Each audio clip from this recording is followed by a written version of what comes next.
Element of surprise has to be there. तो अब वो एलिमेंट ऑफ सरप्राइज, अरे बाप रे क्या हो जाएगा हमारे साथ। पानी तो हमने वाटर ट्रीटी के हिसाब से सिंधु नदी का पानी तो हमने निर्णय ले लिया है, हमने वीजा इनके रद्द करा रखे हैं, हमने डिप्लोमेट्स को वापस भेजने का निर्णय ले रखा है। अब पाकिस्तान जो है वो घिर जाएगा हर तरीके से। तेल, इनके यहाँ पे मुसीबत है, इनके यहाँ पे 2 दिन पहले बाढ़ आ गई, इनका कहना था कि हमने झेलम से पानी छोड़ा तो बाढ़ आ गई। मतलब जाहिर सी बात है कि ये हमारे बारे में बहुत ऊंचा समझते हैं, ये समझते हैं हम ये कर देंगे। तो अगर ऊंचा समझते हो तो बार बार सरहद के उस पार पे जो लोग बैठे हैं, जो सुन रहे हैं हमारी बात को, वो कान खोल के सुन ले और खूब जान ले। तो क्यों पंगे लेते हो भैया, सुधर जाओ। मगर ना, आपको पंगे लेने हैं, आपको फिर भी आपको फालतू के पंगे लेने हैं। आपको जब मेजर शाह, आप अक्सर कहावत कहते हैं ना पाकिस्तान को लेकर कि घर में नहीं दाने अम्मा चली भुनाने। आजकल जानते हैं क्या चल रहा है सोशल मीडिया पर, घर में नहीं दाने और चले परमाणु चलाने, क्योंकि बार बार परमाणु की धमकी दी जा रही है। लेकिन पाकिस्तान जब झांकता है अपने भीतर तो फिर सोचता ही रह जाता है। अच्छा, आफ्ताब मुंगेरी जी बड़ा स्माइल कर रहे हैं। अच्छा, स्माइल आपकी और ज्यादा बढ़ जाएगी।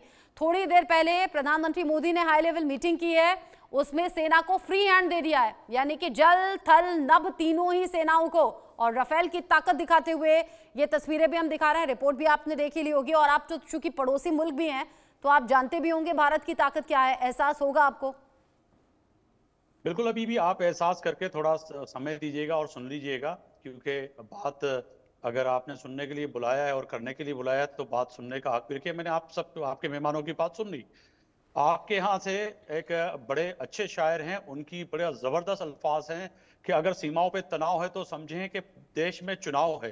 तो ये देश में चुनाव के लिए 26 लोगों की बलि देकर, शहर का नाम बताइए आप।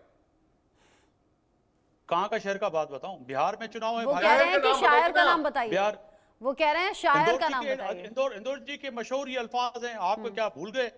आपको नहीं पता कि किसके ये अल्फाज हैं? क्या हमें आप शायर का नाम बताइए यार।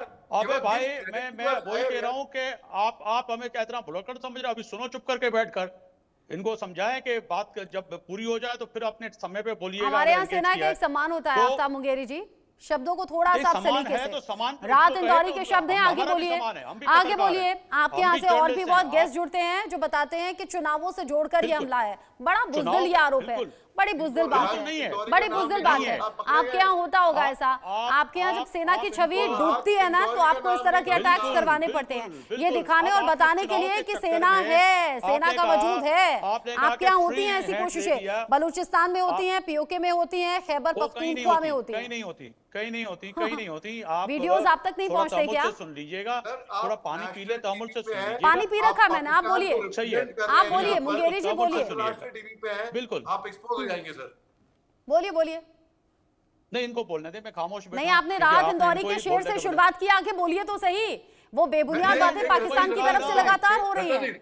हमारी जमीन पर आतंक नहीं पलता है, यहाँ ट्रेनिंग कैंप नहीं चल रहे हैं आतंकियों के, आपके यहाँ चल रहे हैं। हमारे रक्षा मंत्री ने नहीं कह दिया कि 30 साल से हम आतंक पाल रहे हैं, ये आपके रक्षा मंत्री ने कहा है। आपने आतंक के आप आका हैं। आप आतंक के नाम पर जो है लोगों को डरा के हिंदुस्तान में चुनाव लड़ते हैं। हाफिज सईद कहाँ है?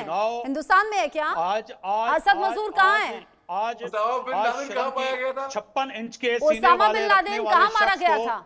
आज 56 इंच के सीने रखने वाले शख्स को 56 मुल्कों ने जो है ना मुंह तोड़ जवाब दिया है कि भाई पाकिस्तान को कहां से मुंह तोड़ जवाब दिया है, शायद आपको मालूम नहीं। ये जो 56 इंच का सीना है ना, वो 56 इंच का सीना फ्री हैंड दे चुका है सेना को, और अब दिख जाएगा सेना जब फ्री हैंड लेकर आगे बढ़ेगी ना, वो जो तीनों मोर्चों पर तैयार है, तो आपको मालूम हो जाएगा।